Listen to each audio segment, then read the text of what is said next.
Good good morning friends. आज हम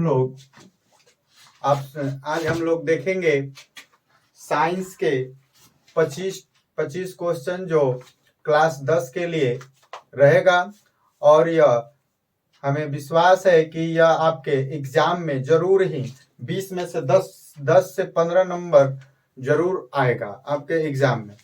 जो लोग चैनल पे नए हैं वो लोग चैनल को सब्सक्राइब कर दें और बेल बटन दबा दें ताकि कोई भी नोटिफिकेशन उनको सबसे पहले मिल जाए। जैसे इसमें से पहला क्वेश्चन हम लोग उठाते हैं। जैसे यदि पहला क्वेश्चन हमको दे दिया रहे कि एक अवतल दर्पण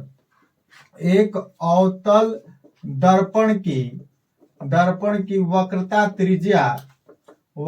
त्रिज्या हमको दे दिया रहे। एक अवतल दर्पण की वक्रता त्रिज्या दे दिया रहे 40 सेंटीमीटर। कितना सेंटीमीटर? 40 सेंटीमीटर। तो हमको इसका अगर फोकस दूरी निकालना रहे तो हम क्या करेंगे? ऑप्शन में दे दिया रहे, जैसे फोकस दूरी निकालना रहेगा तो मान लीजिए इसका दे दिया 20 सेंटीमीटर, दूसरा दे दिया -20 सेंटीमीटर, तीसरा दे दिया क्या हो जाता है 80 सेंटीमीटर और चौथा दे दिया 50 सेंटीमीटर। हम क्या करेंगे? हम जानते हैं कि अवतल दर्पण की फोकस दूरी माइनस में होती। किसमें होती है? माइनस में। अब इतना हम लोगों को न करके इससे कैसे कैसे क्वेश्चन पूछ सकता है, आपको ध्यान देने वाली बात है। जैसे अभी पूछा अवतल दर्पण की वक्रता त्रिज्या कितना है 50 सेंटीमीटर, यानी कि आर बराबर दे दिया हमारा 50 सेंटीमीटर। चूंकि दर्पण अवतल है तो हम आगे क्या लगाएंगे? माइनस। क्या लगाएंगे? माइनस। अब इसका अगर एफ बराबर तो एफ बराबर फॉर्मूला होता है r/2, यानी कि -50/2, यानी कितना हो जाएगा? -25 सेंटीमीटर। इतना आपको कर लेना था। अब सुनिए, अगर कह दिया जाए कि प्रकाश, इससे क्वेश्चन कैसे कैसे पूछ सकता है। अगर कहेगा, एक बात याद रखेंगे, अवतल दर्पण और अवतल लेंस दोनों की फोकस दूरी ऋणात्मक होती है। क्या होती है? ऋणात्मक, अर्थात माइनस में होती है, निगेटिव होती है। और उसी तरह से अगर एक पूछ दे कि उत्तल दर्पण या उत्तल लेंस की फोकस दूरी क्या होगी, तो कहिएगा कि धनात्मक होगी। इससे एक क्वेश्चन आपको जरूर पूछेगा बिहार बोर्ड में, यानी कि उत्तल दर्पण या उत्तल लेंस की फोकस दूरी क्या होगी? धनात्मक होगी। अब यदि हमको क्या बोल जाता है कि वायु में, और इससे एक क्वेश्चन आपको कंफर्म हो गया। अब आपको एक क्वेश्चन और कंफर्म करेगा दर्पण से कि दर्पण जो है, अगर कहेगा कि अवतल दर्पण के बारे में हम लोग अगर चर्चा करते हैं कि अवतल दर्पण से और क्वेश्चन क्या पूछ सकता है, उत्तल दर्पण से क्वेश्चन क्या पूछ सकता है, अवतल दर्पण के प्रयोग से एक आपको क्वेश्चन पूछ सकता है। अवतल दर्पण का प्रयोग कहां कहां होता है? तो पहला कहिएगा सोलर कुकर में। किसमें? सोलर कुकर में। और दूसरा का कहिएगा, अगर कह दिया जाए कि अवतल दर्पण का प्रयोग कहां कहां होगा, तो पहला नंबर सोलर कुकर में। दूसरा का अगर याद करना है तो आपको कहिएगा कि हजामती दर्पण के रूप में। अवतल दर्पण का प्रयोग कहां होगा? हजामती दर्पण के रूप में। यानी कि जब बड़े बड़े स्पा में, सैलून में लगाया जाता है, क्या बोल जाता है, बड़ा बड़ा ऐनक लगाया तो अवतल दर्पण का लगाया जाता है। तीसरा क्या बोल जाता है? अवतल दर्पण का प्रयोग आपको गाड़ियों के हेडलाइट में किया जाता है। गाड़ियों के हेडलाइट में किया जाता है। चौथा क्या बोल जाता है? अगर आप कह दें कि अवतल दर्पण का प्रयोग और कहां होता है, तो अवतल दर्पण का प्रयोग डॉक्टर जो होता है वह रोगियों का जांच करने, जैसे नाक हो गया, गला हो गया, कान हो गया, इत्यादि सब जांच करने में क्या बोल जाता है? अवतल दर्पण का प्रयोग होता है। एक बिहार बोर्ड के लिए एकदम BM क्वेश्चन है, आता ही रहता है, इसको ध्यान से देखेंगे। उत्तल दर्पण का प्रयोग कहां कहां होता है? तो उत्तल दर्पण का पहला प्रयोग बहुत ज्यादा फेमस है, ये आएगा ही आएगा साइड मिरर के रूप में। किसके रूप में? साइड मिरर के रूप में। क्लियर? दूसरा का अगर कहिएगा, क्या बोल जाता है कि दूसरा इसका प्रयोग कहां हुआ, तो कहिएगा कि स्ट्रीट लाइट के रूप में। किसका प्रयोग होता है? उत्तल दर्पण का। दो चीज इसमें से एक क्वेश्चन कोई आपको उठाएगा। फिर से ध्यान से देखेंगे कि अवतल दर्पण का प्रयोग कहां कहां होगा।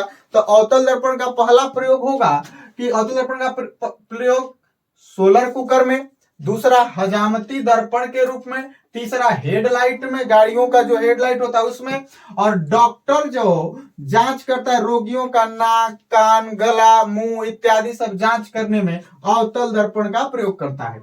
उत्तल दर्पण का प्रयोग कहां कहां होगा? पहला साइड मिरर के रूप में, दूसरा स्ट्रीट लाइट के रूप में, ये इसका प्रयोग होता है। अगर आपसे यही पूछ दे एक और दर्पण के बारे में हम लोग पूछ लेते हैं, जैसे समतल दर्पण का प्रयोग कहां कहां होता है, तो कोई समतल दर्पण से भी एक क्वेश्चन पूछ सकता है। तो समतल दर्पण का प्रयोग पहला है साज श्रृंगार में। किसमें? साज श्रृंगार में। और दूसरा क्वेश्चन पूछेगा आपसे कि इसका क्या होगा, तो इसका कहिएगा कि पेरिस्कोप में। याद हो जाएगा तुरंत, ज्यादा देर एक बार सुन लीजिएगा पूरा वीडियो को स्किप मत करिएगा। स्किप करिएगा आपका 5 से 10 नंबर कम हो जाएगा। ठीक है, तो पहला समतल दर्पण का जो प्रयोग होता है, समतल दर्पण का उसका जो समतल दर्पण का प्रयोग है, एक सेकेंड, समतल दर्पण का प्रयोग है, पहला प्रयोग हम लोगों को पढ़ना था कि पहला प्रयोग था साज श्रृंगार में और दूसरा पेरिस्कोप में। साज श्रृंगार में और दूसरा पेरिस्कोप में। अब हम लोगों को सिंपल सी चर्चा करना है। जैसे एक क्वेश्चन आपको बिहार बोर्ड में जरूर पूछता है, 1 से 2 क्वेश्चन पूछता है। क्या पूछता है? मात्रक से। जैसे विभवांतर का एसआई मात्रक क्या होता है? तो विभवांतर का, चाहे विद्युत विभव का एक ही मात्रक होता है, विद्युत विभव का भी एक ही मात्रक होता है और विभवांतर का भी एक ही मात्रक होता है। तो विभवांतर और विद्युत विभव का मात्रक होता है वोल्ट। यह अलेक्सांद्रे वोल्टा के नाम पे रखा गया है। और क्या हो जाता, अगर हमसे पूछ दे कि विद्युत धारा का एसआई मात्रक क्या है, तो विद्युत धारा का एसआई मात्रक होता है एम्पियर। क्या होता है? एम्पियर। विद्युत धारा का एसआई मात्रक एम्पियर। मैं वैसे ही क्वेश्चनों को उठा रहा हूं जो आपके परीक्षा में आया हुआ है या आने वाला है, इसलिए वीडियो के एकदम लास्ट तक, अंत तक देखें, एकदम बने रहे। तीसरा जैसे अगर हम लोगों को पूछे, जैसे आवेश का एसआई मात्रक क्या होता है, तो आवेश का एसआई मात्रक होता है कूलाम। आवेश का एसआई मात्रक क्या होता है? कूलाम। और इसके बाद क्या बोल जाता है? आवेश का एसआई मात्रक। उसके बाद अगर हम लोगों को क्वेश्चन और पूछ देता है, जैसे प्रतिरोध का एसआई मात्रक, प्रतिरोध का एसआई मात्रक होता है ओम। प्रतिरोध का एसआई मात्रक ओम होता है। अब सुन लीजिए, प्रतिरोध का एसआई मात्रक ओम होगा। एक बार 2013 जब एग्जाम हुआ था उसमें पूछा था प्रतिरोधकता का एसआई मात्रक क्या होगा। प्रतिरोधकता का एसआई मात्रक क्या होगा? तो प्रतिरोधकता का एसआई मात्रक होता है ओम मीटर। प्रतिरोधकता का एसआई मात्रक जो होता है वो ओम मीटर होता है। प्रतिरोधकता का एसआई मात्रक क्या होता है? ओम मीटर। क्लियर है? अब इतना से फिर आपको पूछ देगा कि क्या बोल जाता है, लेंस की क्षमता का एसआई मात्रक क्या होगा। लेंस की क्षमता का एसआई मात्रक क्या होगा? तो कहिएगा कि डायप्टर होगा। क्या होगा? डायप्टर। लेंस की क्षमता का एसआई मात्रक क्या होगा? डायप्टर होगा। फिर एक पूछेगा आपसे, एक क्वेश्चन और आपसे पूछेगा कि विद्युत शक्ति का एसआई मात्रक क्या होता है। विद्युत शक्ति का एसआई मात्रक क्या होता है? तो विद्युत शक्ति का एसआई मात्रक होता है वाट। क्या होता है? वाट। वाट से इससे बड़ा संबंधित है। एक चार्ट हो, इससे ऑप्शन से पूछेगा, जैसे विद्युत शक्ति का एसआई मात्रक वाट हो गया। अब जैसे हम लोगों को चर्चा ये करना है कि जैसे कि विद्युत शक्ति का, जैसे आप लोगों को फार्मूला पढ़ाया गया होगा कि विद्युत शक्ति बराबर होता है विद्युतीय, जिसे इसको पी से सूचित करें, P बराबर W बाई टी। तो W बराबर हो जाता है I² RT, जूल के ऊष्मीय नियम से, और यह बटा में T से T कैंसिल हो गया, तो P बराबर आपको फॉर्मूला प्राप्त हो गया I²R। फिर आपको P बराबर, इसको लिख सकते हैं IR गुणे I, तो इसको IR बराबर ओम के नियम से क्या कहता है? V, यानी कि P बराबर क्या हो जाएगा? VI। यानी कि एक ठो निकला, 2 ठो निकला। एक P बराबर, इसको और कर सकते हैं, पी भी बराबर आई बराबर भी बटा में आर, यानी कि पी बराबर भी स्क्वायर बटा में आर। यह क्या हो जाता है, ओम के नियम से क्या होता है, भी बराबर आई आर, तो आई बराबर हो जाएगा ना भी बटा में आर। तो इस तरह से एक आपसे क्वेश्चन पूछता है कि निम्नलिखित में कौन शक्ति का व्यंजक नहीं है, तो ये 3 ठो दिया रहेगा और एक ठो अलग दिया रहेगा, तो उसको हमको टिक मारना है। एक और क्वेश्चन पूछता है इससे, क्या क्वेश्चन पूछेगा, ध्यान से सुनिए। एक क्वेश्चन पूछता है कि शक्ति का, जैसे देखिए शक्ति का वाट बहुत छोटा मात्रक है, तो अगर इसको 1000 वाट यानी कि 1 किलोवाट बराबर हो जाता है 10⁻³ वाट। इस किलोवाट मेगावाट को कहिएगा तो 10⁻6 वाट। याद हो गया। फिर से ध्यान से सुने, केवल और केवल बस आपको लाइव बनाने के लिए केवल और केवल इस वीडियो को देख लीजिए, 10 से 20 नंबर आपका क्लियर हो जाएगा।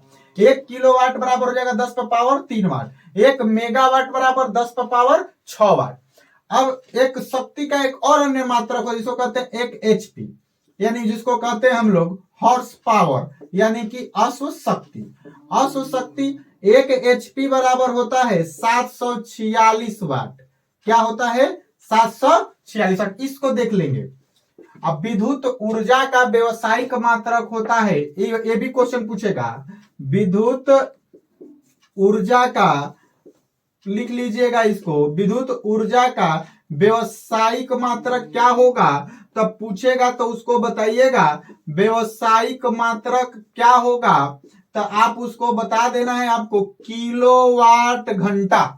किलोवाट घंटा। अब किलोवाट घंटा, तो आपसे एक क्वेश्चन और एराइज कर देता है, 1 किलोवाट घंटा बराबर क्या होता है, तो कई इसको जूल के लिए आपको याद, जैसे इसको बदल भी सकते हैं आप, 1 किलोवाट गुणे 1 घंटा, इसको 1000 आई हो जाएगा 3600 सेकेंड, तो ये जाएगा 2 और 3 5, 3.6 गुणे 10⁻6 जूल, यानी कि 1 किलोवाट बराबर 3.6 गुणे 10⁻6 जूल को कहते हैं 1 किलोवाट घंटा। ये जरूर आएगा परीक्षा में, इसको ध्यान से सुन लेंगे।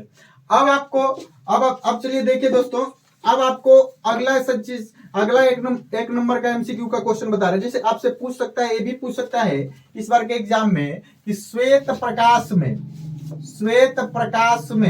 कितने रंग है, श्वेत प्रकाश में कितने रंग है, फिजिक्स में यह क्वेश्चन पूछ सकता है। तो श्वेत प्रकाश में कहिएगा 7 रंग है। कितने रंग हैं, 7 रंग। आपको 7 रंग होते हैं। अगला एक क्वेश्चन लेते हैं कि क्या बोल जाता है, अगर हमको कह दे रहे कि प्रतिरोध के लिए कोई व्यंजक बताए, आर बराबर क्या होता है, तो प्रतिरोध बराबर होता है भी बटा में आई। प्रतिरोध बराबर क्या होता है, भी बटा में आई। ठीक है। अब आपको करना क्या है, फिजिक्स से एक और क्वेश्चन पूछेगा, जैसे फिजिक्स से और ज्यादा क्वेश्चन पूछने की संभावनाएं है। जैसे कह देगा कि अभी मैंने बताया 1 किलोवाट घंटा बराबर क्या होगा, तो कहिएगा 3.6 गुणे 10⁻6 जूल।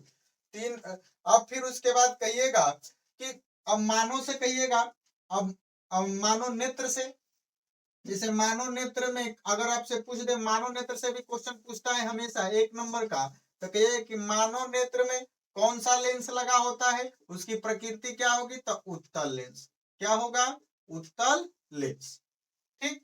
और क्या बोल जाता है, अगर हम कह दें कि मानव नेत्र में जब निकट दृष्टि दोष हो जाता है, तो उस दोष को दूर करने के लिए हम कौन सा लेंस का व्यवहार करेंगे, तब हम लोग कहेंगे कि अवतल लेंस का व्यवहार करेंगे। अगर हम कह दें कि मानव नेत्र में जब निकट दृष्टि दोष हो जाता है, तो अवतल लेंस से दूर किया जाता है, उचित होकर। अब पूछेगा सर कि अवतल निकट दृष्टि दोष क्या है, तो कहे कि मानव नेत्र में उत्पन्न वैसा दोष जिसमें पीड़ित आंख निकट रखी वस्तुओं का स्पष्ट प्रतिबिंब रेटिना पर बनाएगी, लेकिन दूर रखी वस्तुओं का स्पष्ट प्रतिबिंब रेटिना पर नहीं बनाएगी, तो उसको कहेंगे निकट दृष्टि दोष। और दूसरा दोष होता है दूर दृष्टि दोष। इससे भी एक क्वेश्चन पूछेगा कि दूर दृष्टि दोष को दूर करने के लिए कौन सा लेंस ले, इसमें ऊ आ रहा है, इसलिए ट्रिक से समझेंगे, इसको उत्तल लेंस द्वारा दूर किया जाता है। तो दूर दृष्टि दोष को दूर करने के लिए कौन सा लेंस लगाया जाता है, तो कहिएगा कि दूर दृष्टि दोष को दूर करने के लिए हमको उत्तल लेंस, इसका कौन सा लेंस? उत्तल लेंस का प्रयोग किया जाता है। अब दूरदृष्टि दोष कोई पूछ दे तो क्या बताइएगा? तो कहिएगा कि उत्तल लेंस द्वारा दूर किया जाता है या कौन? दूरदृष्टि दोष। मानव नेत्र में उत्पन्न वैसा दोष जिसमें पीड़ित आंख दूर रखी वस्तुओं का स्पष्ट प्रतिबिंब रेटिना पर बनाती है, लेकिन निकट रखी वस्तुओं का स्पष्ट प्रतिबिंब रेटिना पर नहीं बनाती है, तब उसको कहेंगे हम लोग कि वह आंख दूरदृष्टि दोष से पीड़ित है या दीर्घ दृष्टि दोष से पीड़ित है। अब अगला जिसे आपसे पूछ देगा क्वेश्चन में कि अगला क्या पूछेगा? अगला पूछेगा जो क्वेश्चन है कि यह कह सकते हैं आप कि जैसे कि मानव नेत्र के रंगीन भाग को क्या कहते हैं? यह क्वेश्चन आया भी है। मानव नेत्र के रंगीन भाग को क्या कहेंगे? तो कहिएगा कि परितारिका कहते हैं। मानव नेत्र के रंगीन भाग को क्या कहेंगे? परितारिका, या इसी का अंग्रेजी नाम है आइरिस। क्या नाम है इसका? आइरिस। यानी कि मानव नेत्र के रंगीन भाग को आइरिस या परितारिका करते हैं। फिर पूछेगा आपसे मानव नेत्र के जिस भाग पर क्या बोल जाता है? मानव नेत्र के जिस भाग पर प्रतिबिंब बनता है, मानव नेत्र के जिस भाग पर प्रतिबिंब बनता है उसको कहेंगे, मानव नेत्र के जिस भाग पर प्रतिबिंब बनता है उसको कहते हैं हम लोग दृष्टि पटल। क्या कहेंगे? दृष्टि पटल। क्या कहेंगे? दृष्टि पटल। अब फिर से एक बार और बोल दे, एक बार जहां भी हो आप लोग वीडियो देख रहे हैं एक बार मन में जरूर बोलेंगे और उसको दृष्टि पटल, या इसी को हिंदी में इसको बोलते हैं, इसका हिंदी नाम है रेटिना, सॉरी इंग्लिश नाम है रेटिना और इसका हिंदी नाम है दृष्टि पटल। अब क्वेश्चन पूछ सकता है कि जैसे क्या बोल जाता है, अगर हम लोगों को कह दिया जाए, जैसे क्वेश्चन पूछेगा कि स्पष्ट दर्शन की न्यूनतम दूरी क्या होती है? स्पष्ट दर्शन की न्यूनतम दूरी क्या होती है? तब क्या बताइएगा? स्पष्ट दर्शन की न्यूनतम दूरी होती है 25 सेंटीमीटर। कितना सेंटीमीटर? 25 सेंटीमीटर। फिर अगर आपसे कह दिया जाए कि स्पष्ट दर्शन की, फिर से इसको देख लेंगे, स्पष्ट दर्शन की न्यूनतम दूरी, सबसे निकटतम दूरी जहां से हमारी आंख क्या हो जाता है, अच्छे से प्रतिबिंब बना लेती है रेटिना पर, उसको कहते हैं 25 सेंटीमीटर पर। कितना सेंटीमीटर पर? 25 सेंटीमीटर पर। और स्पष्ट दर्शन की अधिकतम दूरी यानी कि दूरतम बिंदु, चाहे अधिकतम, दूरतम ही लिखते हैं, चाहे दूरस्थ बिंदु क्या होगा? तो कहिएगा इसका अनंत होगा। क्या होगा? अनंत होगा। याद हो गया? संग संग याद भी होते चलेगा, एकदम इजी वे है, कोई दिक्कत नहीं है। ठीक है। अगर हमसे यह पूछ दे कि जो मानव नेत्र जो है, पहला नंबर, मानव नेत्र जो निकट रखी वस्तु का स्पष्ट प्रतिबिंब रेटिना पर और दूर रखी वस्तु का स्पष्ट प्रतिबिंब रेटिना पर बनाती है, तो इस गुण को हम लोग क्या कहेंगे? तो कहेंगे इस गुण को हम लोग कहते हैं समंजन क्षमता। क्या कहेंगे इसको? समंजन क्षमता।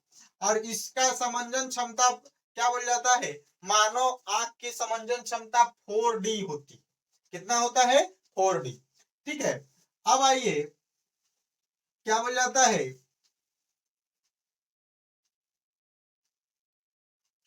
एक क्वेश्चन ऐसे और, जैसे मान लीजिए इससे तो इतना ही क्वेश्चन पूछेगा, एक आध दो क्वेश्चन और ज्यादा पूछेगा उसका, जैसे आपसे पूछ देता है कभी कभी अमीटर को परिपथ में किस क्रम में जोड़ा जाता है?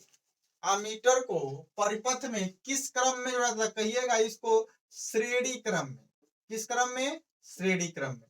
क्या बोल जाता है, अगर कह देगा कि वोल्ट मीटर को किस में जोड़ा जाता है, तो कहिएगा समांतर क्रम में।